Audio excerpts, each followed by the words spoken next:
नमस्कार प्यारे दोस्तों, स्वागत है आपका YouTube चैनल लाइक पर। दोस्तों, आज हम लोग इस वीडियो में मध्य प्रदेश आबकारी अधिनियम 1915 का क्वेश्चन आंसर सेट का दूसरा पार्ट करेंगे, जो आने वाली परीक्षा MPA DPO की दृष्टि से काफ़ी महत्वपूर्ण है। तो चलिए दोस्तों, शुरू करते हैं इस वीडियो को इस प्रश्न से कि यदि कोई व्यक्ति अपने कब्जे में अवैध मदिरा रखता है तो वह धारा 36 के तहत कितने दंड से दंडित किया जा सकता है। 4 विकल्प है। पहला है 6 माह तक के कारावास से, दूसरा है 2000 रुपये तक के कारावास से, तीसरा विकल्प है 6 माह तक के कारावास या 1000 रुपये तक के जुर्माने से, दूसरा अगला विकल्प है उपर्युक्त में से किसी से भी नहीं। इसका जो सही उत्तर है वह है विकल्प सी, 6 माह तक के कारावास 1000 रुपये जुर्माने से या दोनों से। अगला प्रश्न है, यदि कोई अनुज्ञप्ति अपनी दुकान या मदिरा पान गृह में मदिरा पिलाने के लिए या बेचने के लिए किसी स्त्री को रखता है तो उसे कितने दंड से दंडित किया जा सकता है। पहला है 6 माह तक के कारावास से, दूसरा है कम से कम 100 रुपये, अधिक से अधिक 2000 रुपये तक के जुर्माने से, तीसरा है 500 रुपये से लेकर 2000 रुपये तक के जुर्माने तक, चौथा विकल्प है उपर्युक्त सभी से। इसका जो सही उत्तर है वह है विकल्प बी, कम से कम 100 रुपये और अधिक से अधिक 2000 रुपये तक जुर्माने से। अगला प्रश्न है, जब कोई व्यक्ति मध्य प्रदेश आबकारी अधिनियम की धारा 34 के अधीन किसी अपराध के लिए दूसरी बार पश्चातवर्ती समय पर सिद्ध दोष ठहराया जाए तो वह प्रत्येक ऐसे अपराध के लिए दंडनीय होगा। पहला विकल्प है न्यूनतम 2 मास और अधिकतम 24 मास के कारावास और न्यूनतम 2000 रुपये और अधिकतम 10,000 रुपये जुर्माने से, दूसरा है 2 वर्ष तक के कारावास और जुर्माने से, तीसरा विकल्प है 3 वर्ष तक के कारावास और जुर्माने से, चौथा विकल्प है 5 वर्ष तक के कारावास और जुर्माने से। इसका जो सही उत्तर है वह है विकल्प ए, न्यूनतम 2 मास तक और अधिकतम 24 मास तक के कारावास और न्यूनतम 2000 रुपये और अधिकतम 10,000 रुपये जुर्माने से। अगला प्रश्न है कि धारा 38 में किस अपराध के लिए दंड के प्रावधान है। पहला है, यदि मदिरा विक्रेता के परिसर में कोई मत्त व्यक्ति पाया जाता है तो नियोजक को दंडित करने का प्रावधान है। दूसरा है, किसी आबकारी अधिकारी द्वारा मांग पर अनुज्ञप्ति प्रस्तुत करने पर नियोजक को दंडित करने का प्रावधान है। तीसरा विकल्प है, धारा 62 के तहत बनाए गए नियमों के उल्लंघन के लिए नियोजक को दंडित करने का प्रावधान है। और चौथा विकल्प उपर्युक्त सभी। इसका जो सही उत्तर है वह है विकल्प ए, यदि मदिरा विक्रेता के परिसर में कोई मत्त व्यक्ति पाया जाता है तो नियोजक को दंडित करने का प्रावधान है। अगला प्रश्न है, एक मादक द्रव्यों को अनुद्यत विक्रेता अपने परिसर में जहां मादक द्रव्यों का उपयोग किया जाता है 20 वर्ष से के पुरुष को नियोजित करता है, अनुज्ञप्त विक्रेता दंडित किया जाएगा। पहला विकल्प है न्यूनतम 100 रुपये और अधिकतम 2000 रुपये तक के जुर्माने से, दूसरा है 1 वर्ष तक के कारावास और 2000 रुपये तक जुर्माने से, तीसरा विकल्प है 2 वर्ष तक के कारावास और 1000 रुपये जुर्माने से, चौथा विकल्प है किसी भी दंड से दंडित नहीं होगा। इसका जो सही उत्तर है वह है विकल्प ए, न्यूनतम 100 रुपये अधिकतम 2000 रुपये जुर्माने से। अगला प्रश्न है, इस अधिनियम यानी मध्य प्रदेश आबकारी अधिनियम के अधीन अपराध करने का प्रयत्न तथा दुष्प्रेरण करने को किस धारा में दंडित किया गया है। पहला विकल्प है धारा 49, दूसरा है 42, तीसरा विकल्प है धारा 40, चौथा विकल्प है धारा 51। इसका जो सही उत्तर है वह है विकल्प बी, धारा 42 के अंतर्गत। अगला प्रश्न है, धारा 47 के तहत अभिग्रहण करने का आदेश कौन दे सकता है। पहला विकल्प है कोई भी मजिस्ट्रेट, दूसरा है विशेष न्यायालय, तीसरा है प्रथम वर्ग न्यायिक मजिस्ट्रेट, चौथा विकल्प है अपराध का विचारण करने वाला मजिस्ट्रेट। इसका जो सही उत्तर है धारा 47 के तहत अधिग्रहण करने का आदेश अपराध का विचारण करने वाला मजिस्ट्रेट, विकल्प डी सही है। अगला प्रश्न है, यदि अधिहरित वस्तु शीघ्रतया, प्राकृतया, क्षयशील या विक्रय स्वामी के फायदे के लिए होगा तो ऐसी वस्तु को विक्रय आदेश देगा। पहला विकल्प है मजिस्ट्रेट, दूसरा है राज्य सरकार, तीसरा है कलेक्टर, चौथा विकल्प है उपर्युक्त सभी। इसका जो सही उत्तर है वह है विकल्प सी कलेक्टर। अगला प्रश्न है, धारा 48 के तहत अपराधों के समन करने की शक्ति किसको प्राप्त है? पहला है जिला सत्र न्यायालय, दूसरा विकल्प है प्रथम वर्ग न्यायिक मजिस्ट्रेट, तीसरा विकल्प है कलेक्टर, चौथा विकल्प है कलेक्टर एवं आबकारी आयुक्त। इसका जो सही उत्तर है वह है कलेक्टर एवं आबकारी आयुक्त यानी विकल्प डी सही है। अगला प्रश्न है, आबकारी आयुक्त या कलेक्टर अपराध के समन के रूप में कितना सस्ती अधिरोपित कर सकता है?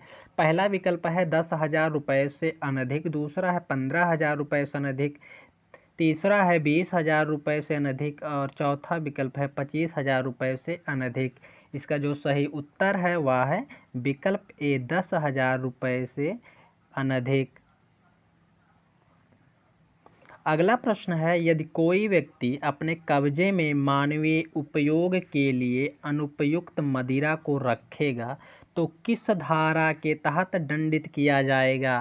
पहला विकल्प है धारा 39A, दूसरा है 49A, तीसरा विकल्प है 39B, चौथा विकल्प है 49B। इसका जो सही उत्तर है वह है धारा 49A, विकल्प बी सही है। अगला प्रश्न है, अध्याय 7A यानी 7A के अधीन गठित होने वाले अपराध। पहला विकल्प है जमानतीय है, दूसरा है अजमानतीय है, तीसरा विकल्प है आसंजय है और चौथा विकल्प है उपर्युक्त सभी हैं। इसका जो सही उत्तर है वह है विकल्प ए जमानतीय है।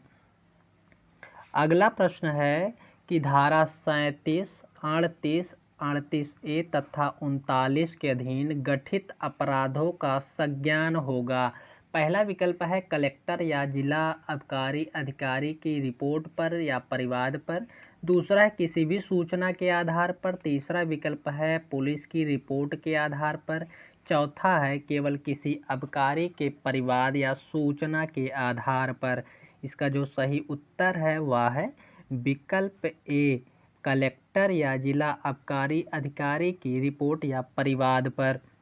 अगला प्रश्न है, धारा 61 के तहत इस अधिनियम के किसी दंडनीय अपराध का संज्ञान तब तक नहीं होगा जब तक कि अभियोजन अपराध किए जाने के दिनांक से पहला विकल्प है 6 माह के भीतर संस्थित ना किया गया हो, दूसरा है 15 दिन के भीतर संस्थित ना किया गया हो, तीसरा विकल्प है 45 दिन के भीतर संस्थित ना किया गया हो, चौथा विकल्प है 3 माह के भीतर संस्थित ना किया गया हो। इसका जो सही उत्तर है वह है विकल्प ए 6 माह के भीतर संस्थित ना किया गया हो। अगला प्रश्न है, किसी अभियुक्त के धारा 61 का के तहत राजसाक्षी हो जाने पर निम्न में से कौन उसे क्षमादान दे सकता है? पहला विकल्प है मुख्य न्यायिक मजिस्ट्रेट, दूसरा है कोई भी प्रथम वर्ग मजिस्ट्रेट, तीसरा विकल्प है ए एवं बी दोनों, चौथा विकल्प है सेशन न्यायालय। इसका जो सही उत्तर है वह है विकल्प सी ए बी दोनों यानी मुख्य न्यायिक मजिस्ट्रेट और कोई प्रथम वर्ग मजिस्ट्रेट। अगला प्रश्न है, अनुज्ञप्ति धारक द्वारा नियोजित व्यक्ति अपराध करता है तो अनुज्ञप्ति भी उसी प्रकार उत्तरदायी होगा मानो वह स्वयं अपराध किया है। दूसरा विकल्प है अनुज्ञप्ति धारक का कोई आपराधिक दायित्व नहीं होगा। तीसरा विकल्प है अपराध को होने से रोकने के लिए समस्त सम्यक एवं युक्त पूर्वावधानियों का प्रयोग किया था तो दायी नहीं होगा। चौथा विकल्प है ए एवं सी दोनों। इसका जो सही उत्तर है वह है विकल्प डी ए एवं सी दोनों। अगला प्रश्न है कि सेवकों नियोजित व्यक्तियों के कार्यों के लिए अनुज्ञप्तिधारी का आपराधिक दायित्व किस धारा के अंतर्गत होता है? पहला विकल्प है धारा 43, दूसरा है 44, तीसरा विकल्प है धारा 45, चौथा विकल्प है धारा 46। इसका जो सही उत्तर है वह है विकल्प भी, धारा 44 के अंतर्गत। अगला प्रश्न है कि धारा 47 का में अधिग्रहित वस्तु के लिए कलेक्टर द्वारा दिए गए आदेश के विरुद्ध अपील होगी। पहला है ऐसे अधिकारी को जिसे राज्य सरकार प्राधिकृत करे, दूसरा है राज्य सरकार को, तीसरा है उच्च न्यायालय को और चौथा विकल्प है किसी को नहीं। इसका जो सही उत्तर है वह है विकल्प ए, ऐसे अधिकारी को जिसे राज्य सरकार प्राधिकृत करे। अगला प्रश्न है कलेक्टर या अपील प्राधिकारी के आदेश के विरुद्ध पुनरीक्षण होगा। पहला विकल्प है कमिश्नर को, दूसरा है रेवेन्यू बोर्ड को, तीसरा विकल्प है राज्य सरकार को, चौथा विकल्प है सेशन न्यायालय को। इसका जो सही उत्तर है वह है विकल्प डी, सेशन न्यायालय को। अगला प्रश्न है यदि कोई व्यक्ति किसी विकृत स्प्रिट या विकृत स्प्रिट युक्त निर्मित को इस आशय से परिवर्तित करेगा जिससे कि वह किसी भी रूप में मानवीय उपयोग में लाई जाए तो वह दंडित होगा। पहला विकल्प है कम से कम 1 माह से लेकर 2 वर्ष तक के कारावास से, दूसरा है 1000 रुपये से लेकर 4000 रुपये जुर्माने से, तीसरा विकल्प है उक्त दोनों से और चौथा विकल्प है केवल बी से। इसका जो सही उत्तर है वह है विकल्प सी, उक्त दोनों ने कम से कम 1 माह से लेकर 2 वर्ष तक के कारावास से, दूसरा है 1000 रुपये से लेकर 4000 रुपये जुर्माने से। अगला प्रश्न है यदि व्यक्ति मादक द्रव्य को अवैध रूप से कब्जे में रखता है तब वह दंडित किया जा सकता है। पहला विकल्प है 6 मास तक के कारावास या जुर्माने से जो 1000 रुपये तक हो सकेगा या दोनों से, दूसरा विकल्प है 1 वर्ष तक के कारावास जुर्माने से, तीसरा विकल्प है 2 वर्ष तक के कारावास और जुर्माने से, चौथा विकल्प है 3 वर्ष तक के कारावास और जुर्माने से। इसका जो सही उत्तर है वह है विकल्प ए, 6 मास तक के कारावास या जुर्माने से अथवा दोनों से। अगला प्रश्न है उन अपराधों के दंड के लिए इस मध्य प्रदेश आबकारी अधिनियम के प्रावधान न होने पर ऐसे अपराध के लिए कितना दंड होगा। पहला विकल्प है 6 मास तक के कारावास, दूसरा है 1000 रुपये तक जुर्माना, तीसरा विकल्प है उक्त दोनों से और चौथा विकल्प है उक्त में से कोई नहीं। इसका जो सही उत्तर है वह है विकल्प सी, उक्त दोनों 6 मास तक कारावास और 1000 रुपये जुर्माने से। अगला प्रश्न है यदि कोई निर्माता विक्रेता द्रव्य पदार्थ में कोई बाह्य संगठन मिलाता है तब वह दंडित किया जा सकता है।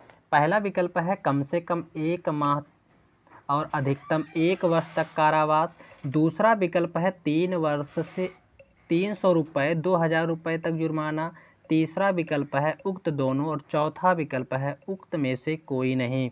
इसका जो सही उत्तर है वह है विकल्प सी, उक्त दोनों ने कम से कम 1 माह और अधिकतम 1 वर्ष तक कारावास, 300 रुपये और 2000 रुपये जुर्माने से। अगला प्रश्न है यदि कोई व्यक्ति अनुज्ञप्ति आबकारी अधिकारी की मांग पर अनुज्ञा पत्र या अनुज्ञप्ति प्रस्तुत नहीं करता है या अनुज्ञप्ति की शर्तों का उल्लंघन करता है तो वह दंडित किया जाएगा। पहला विकल्प है 400 रुपये से लेकर 10,000 रुपये तक के जुर्माने से, दूसरा विकल्प है 500 रुपये से के जुर्माने से, तीसरा विकल्प है 5000 रुपये तक के जुर्माने से, चौथा विकल्प है 10,000 रुपये तक के जुर्माने से। इसका जो सही उत्तर है वह है विकल्प ए, 400 रुपये से लेकर 10,000 रुपये जुर्माने तक। अगला प्रश्न है अध्याय 8 का के प्रावधान संबंधित हैं। पहला विकल्प है अनुसूचित क्षेत्रों के लिए विशेष उपबंध से, दूसरा है सस्तियों से, तीसरा है प्रकीर्णन से और चौथा विकल्प है गिरफ्तारी एवं तलाशी से। इसका जो सही उत्तर है वह है विकल्प ए, अनुसूचित क्षेत्रों के विशेष उपबंध से।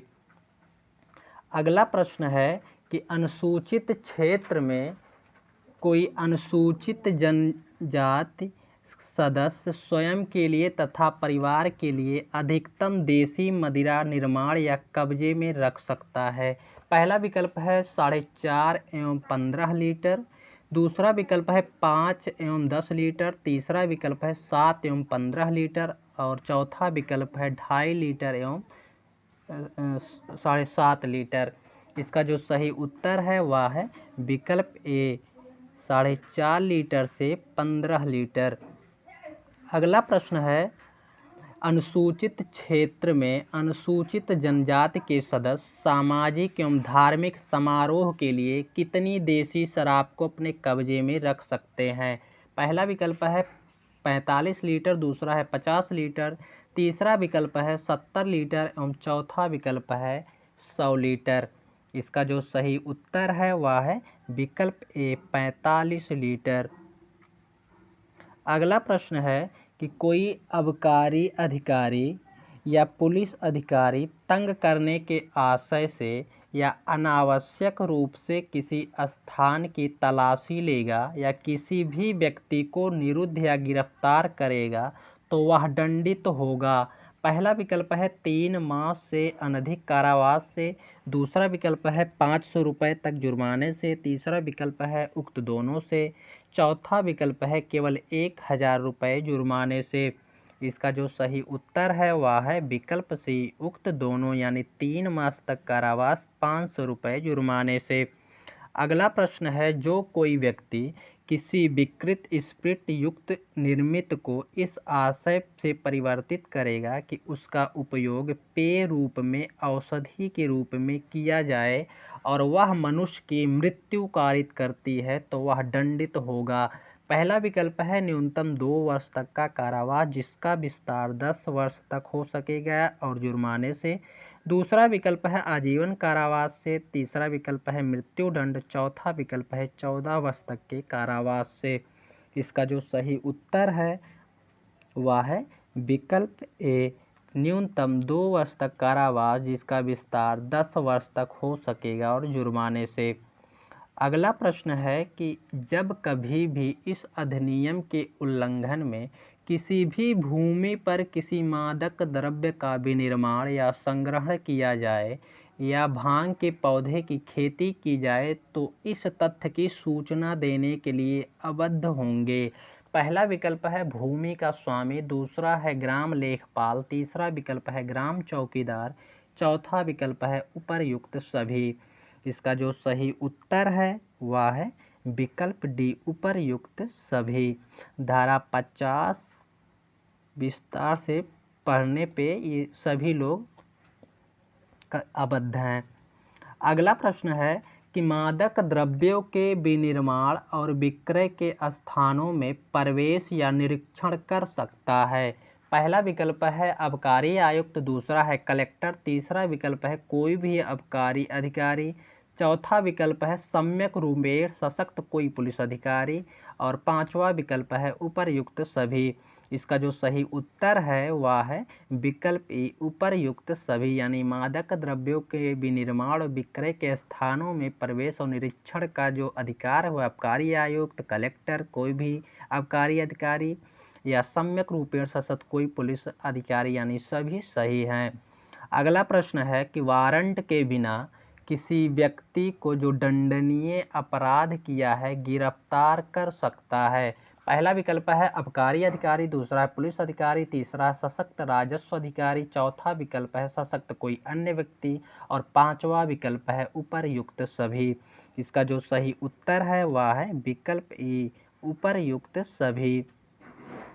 अगला प्रश्न है कि इस अधिनियम के उपबंध आसवन द्वारा देसी मदिरा के विनिर्माण, उनके कब्जे उपयोग के संबंध में अनुसूचित क्षेत्रों में लागू नहीं होंगे।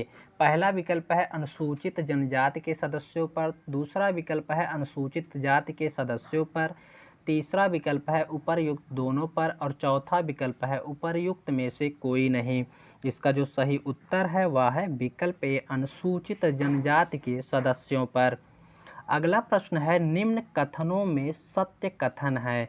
पहला है, अनुसूचित क्षेत्रों में अनुसूचित जनजाति के सदस्यों द्वारा देसी मदिरा का विनिर्माण केवल घरेलू उपयोग एवं सामाजिक और धार्मिक समारोह उपयोग के प्रयोजन के लिए किया जाएगा। बिल्कुल सही कथन है। दूसरा है, इस प्रकार विनिर्मित की गई देसी मदिरा का विक्रय नहीं किया जाएगा। तीसरा विकल्प है, मदिरा के कब्जे की अधिकतम सीमा प्रति व्यक्ति 4.5 लीटर तथा विशेष परिस्थितियों में सामाजिक तथा धार्मिक समारोह के आवासी पर प्रति गृहस्थी 45 लीटर होगी। और चौथा विकल्प है, उपर्युक्त सभी। इसका जो सही कथन है वह है विकल्प डी, यानी तीनों ही कथन सही हैं, उपर्युक्त सभी। अगला प्रश्न है, एक व्यक्ति बस्तर जिले में ताड़ी ले जाता हुआ पाया जाता है, वह मध्य प्रदेश आबकारी अधिनियम 1915 के निम्न प्रावधान के अधीन दोषी होगा। पहला विकल्प है धारा 16, दूसरा है धारा 34, तीसरा विकल्प है धारा 36 और चौथा विकल्प है अधिनियम के किसी भी प्रावधान के अधीन। इसका जो सही उत्तर है वह है विकल्प सी, धारा 36 के अंतर्गत। अगला प्रश्न है कि एक अनुज्ञप्ति विक्रेता मध्य प्रदेश आबकारी अधिनियम के अंतर्गत ऐसे व्यक्ति को शराब बेचता है जो कि पूर्व से ही शराब पिए हुए है, वह उक्त अधिनियम के निम्न प्रावधान में अधीन दोषी है। पहला विकल्प है धारा 34, दूसरा है धारा 36, तीसरा विकल्प है धारा 37 और चौथा विकल्प है धारा 38। इसका सही उत्तर जो है वह है धारा 38, विकल्प डी। अगला प्रश्न है कि एक व्यक्ति के ऊपर आरोप है कि उसने ऐसी शराब बेची है जो मानव उपयोग हेतु अनुपयुक्त पाई गई। उसने मध्य प्रदेश आबकारी अधिनियम के निम्न प्रावधान के अधीन अपराध किया। पहला विकल्प है धारा 34, दूसरा है 36, तीसरा विकल्प है धारा 38, चौथा विकल्प है 49A। इसका जो सही उत्तर है वह है विकल्प डी, धारा 49A के अंतर्गत। अगला प्रश्न है, यह कहना सही है कि मध्य प्रदेश आबकारी अधिनियम के अधीन सभी अपराध, पहला विकल्प है अजमानतीय है, दूसरा है केवल धारा 49A के अधीन अपराध को छोड़कर सभी जमानतीय हैं, तीसरा विकल्प है समन योग्य है और चौथा विकल्प है आसंज्ञेय है। इसका जो सही उत्तर है वह है विकल्प बी, केवल धारा 49A के अधीन अपराध को छोड़कर सभी जमानतीय हैं। अगला प्रश्न है, मध्य प्रदेश आबकारी अधिनियम की धारा 37, 38, 38A, 39 के अधीन अपराधों का संज्ञान न्यायालय द्वारा लिया जा सकता है।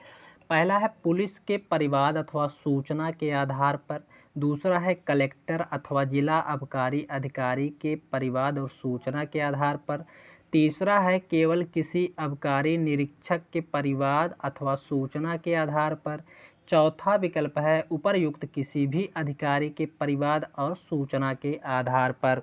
इसका जो सही उत्तर है वह है विकल्प बी, कलेक्टर अथवा जिला आबकारी अधिकारी के परिवाद और सूचना के आधार पर। अगला प्रश्न है, मध्य प्रदेश आबकारी अधिनियम की धारा 2 की उपधारा 12 में परिभाषित मादक औषधि से अभिप्रेत है। पहला विकल्प है केवल भांग, दूसरा है केवल गांजा, तीसरा विकल्प है केवल चरस, चौथा विकल्प है उपरोक्त सभी। इसका जो सही उत्तर है वह है विकल्प डी, उपरोक्त सभी। अगला प्रश्न है, सार्वजनिक शांति बनाए रखने के लिए ऐसी दुकान जिसमें मादक द्रव्यों की बिक्री होती है को बंद रखने का आदेश निम्न में से कौन दे सकता है? पहला विकल्प है जिला मजिस्ट्रेट, दूसरा है आबकारी आयुक्त, तीसरा है आबकारी निरीक्षक, चौथा विकल्प है न्यायिक मजिस्ट्रेट। इसका जो सही उत्तर है वह है विकल्प ए, जिला मजिस्ट्रेट। अगला प्रश्न है, कैनाबिस सैटिवा हेम्स की पंक्तियाँ होती हैं। पहला है एक मादक औषधि, दूसरा है स्वापक औषधि एवं प्रभावी पदार्थ अधिनियम 1985 के अधीन एक प्रतिबंध पदार्थ, दूसरा है एक स्वापक औषधि, चौथा विकल्प है एक मन प्रभावी पदार्थ। इसका जो सही उत्तर है वह है विकल्प ए, कैनाबिस की पत्तियां एक स्वापक औषधि है। अगला प्रश्न है, देसी मदिरा एवं विदेशी मदिरा के मध्य अंतर निर्भर करता है। पहला विकल्प है तेजाबी विषय वस्तु पर, दूसरा है उपयोग के लिए मद्यसार की किस्म पर, तीसरा विकल्प है मदिरा बनाने हेतु आसुक्त पदार्थ पर, चौथा विकल्प है राज्य सरकार द्वारा की गई घोषणा पर। इसका जो सही उत्तर है वह है विकल्प डी, राज्य सरकार द्वारा की गई घोषणा पर।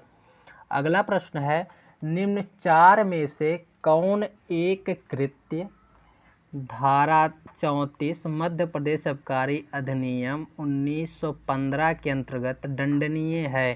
पहला है किसी भी मात्रा में मादक वस्तु का अधिपत्य, दूसरा है एक निर्धारित सीमा से अधिक मात्रा में मादक वस्तु का अधिपत्य, तीसरा विकल्प है अफीम का अधिपत्य, चौथा विकल्प है कोका पत्तियों का अधिपत्य। इसका जो सही उत्तर है वह है विकल्प बी, एक निर्धारित सीमा से अधिक मात्रा में मादक वस्तु का अधिपत्य। अगला प्रश्न है, निम्न चार कृत्यों में से कौन सा एक मध्य प्रदेश आबकारी अधिनियम 1915 की धारा 36 के अंतर्गत दंडनीय है? पहला विकल्प है किसी मात्रा में देसी मदिरा का अधिपत्य, दूसरा है एक निर्धारित सीमा के अधिक मात्रा में देसी मदिरा का अधिपत्य, तीसरा विकल्प है किसी भी मात्रा में अवैध रूप से आसुक्त की गई मदिरा का अधिपत्य, चौथा विकल्प है अफीम के बीजों का अधिपत्य।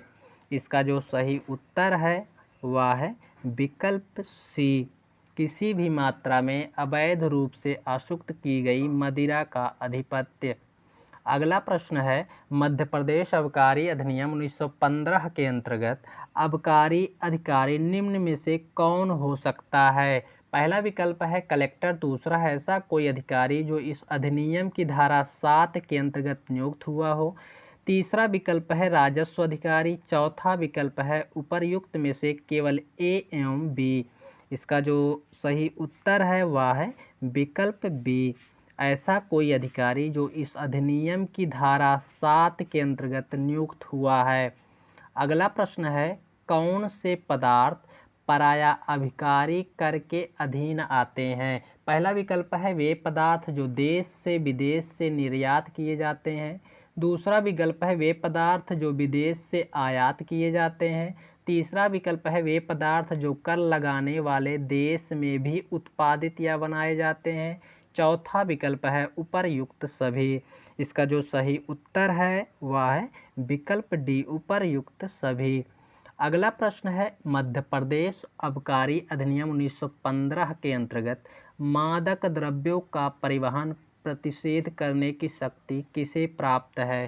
पहला विकल्प है आबकारी आयुक्त को, दूसरा आबकारी अधिकारी को, तीसरा विकल्प है राजस्व अधिकारी को, चौथा विकल्प है राज्य सरकार को। इसका जो सही उत्तर है वह है विकल्प डी, राज्य सरकार को द्रव्यों का परिवहन प्रतिषेध करने की शक्ति प्राप्त है। अगला प्रश्न है, अशोक लंका बनाम ऋषि दीक्षित 2006 सुप्रीम कोर्ट का निर्णय संबंधित है? पहला विकल्प है आबकारी कर के दायित्व से, दूसरा है मदिरा विक्रय हेतु अनुमति से। इसका जो सही उत्तर है वह है विकल्प ए, आबकारी कर के दायित्व से।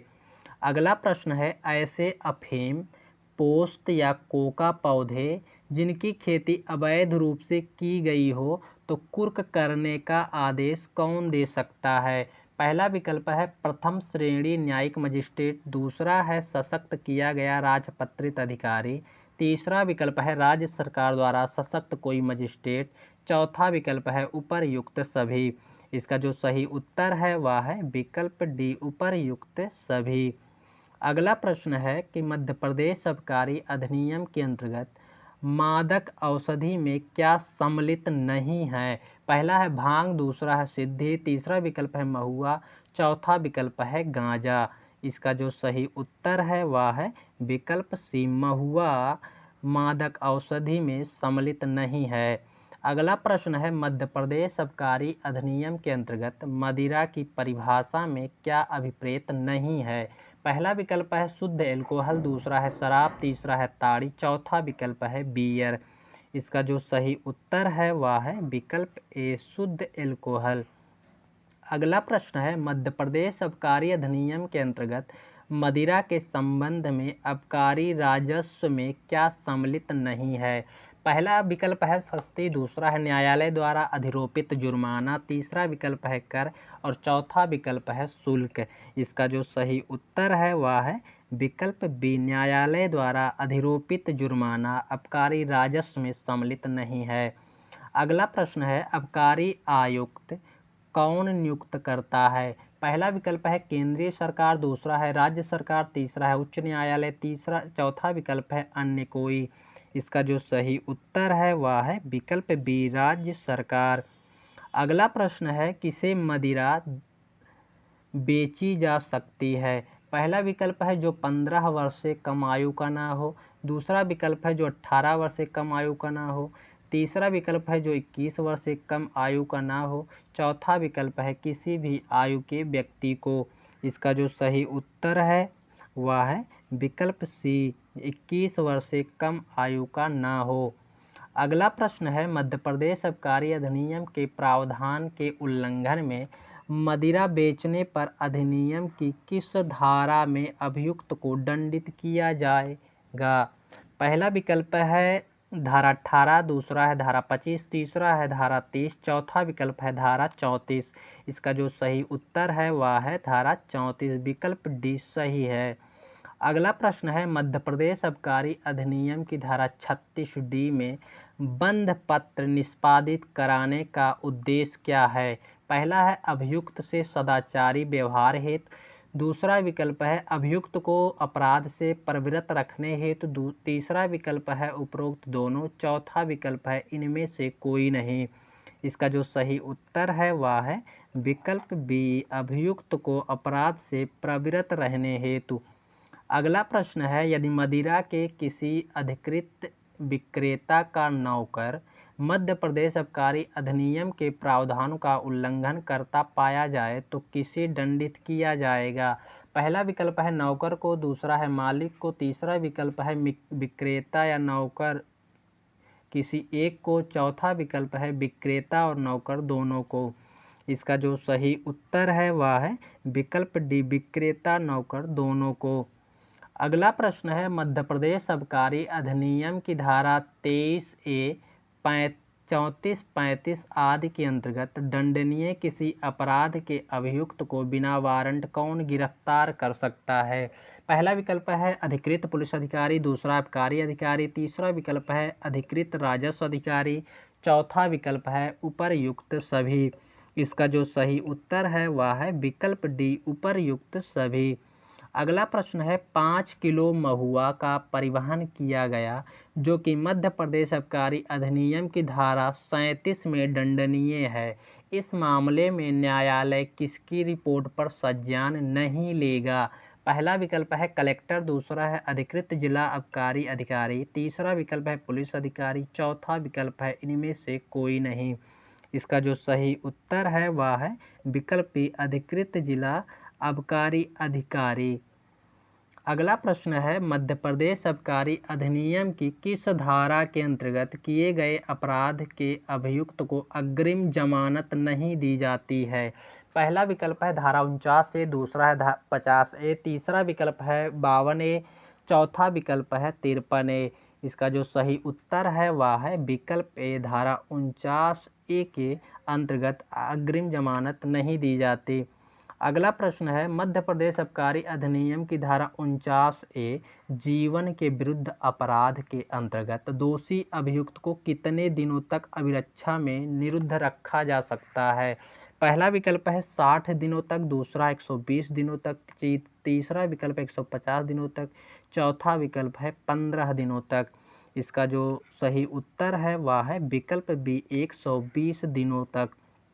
अगला प्रश्न है देसी मदिरा के विनिर्माण उपयोग संबंधी मध्य प्रदेश आबकारी अधिनियम के प्रावधान किन पर लागू नहीं होते हैं।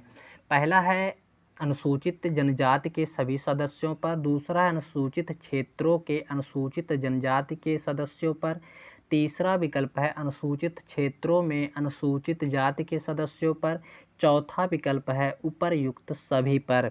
इसका जो सही उत्तर है वह है विकल्प बी, अनुसूचित क्षेत्रों के अनुसूचित जनजाति के सदस्यों पर। अगला प्रश्न है, इस अधिनियम के अधीन अपराध के समन के लिए समन शुल्क की धनराशि हो सकती है। पहला विकल्प है 10,000 रुपये से अनधिक, दूसरा है 15,000 रुपये से अनधिक, तीसरा विकल्प है 5,000 रुपये से अनधिक, चौथा विकल्प है 3,000 रुपये से अनधिक। इसका जो सही उत्तर है वह है विकल्प ए, 10,000 रुपये से अनधिक। अगला प्रश्न है, इस अधिनियम की किस धारा के अंतर्गत आबकारी आयुक्त या कलेक्टर को अपराध को समन करने या सस्ती अधिरोपित करने की शक्ति प्राप्त है। पहला विकल्प है धारा 48, दूसरा है 49, तीसरा विकल्प है 50, चौथा विकल्प है 51। इसका जो सही उत्तर है वह है विकल्प ए, धारा 48 के अंतर्गत। अगला प्रश्न है कि इस अधिनियम के अंतर्गत आबकारी आयुक्त या कलेक्टर द्वारा वसूल की जा सकेगी। पहला विकल्प है समन शुल्क, दूसरा है सस्ती, तीसरा विकल्प है यथा स्थिति उक्त या ए या बी या दोनों, चौथा विकल्प है उक्त ए या बी। इसका जो सही उत्तर है वह है विकल्प सी, यानी समन शुल्क एवं सस्ती। दोस्तों वीडियो अच्छा लगे तो लाइक शेयर कर दें, और अगर चैनल को अभी तक सब्सक्राइब नहीं किए हैं तो सब्सक्राइब कर लें। नमस्कार।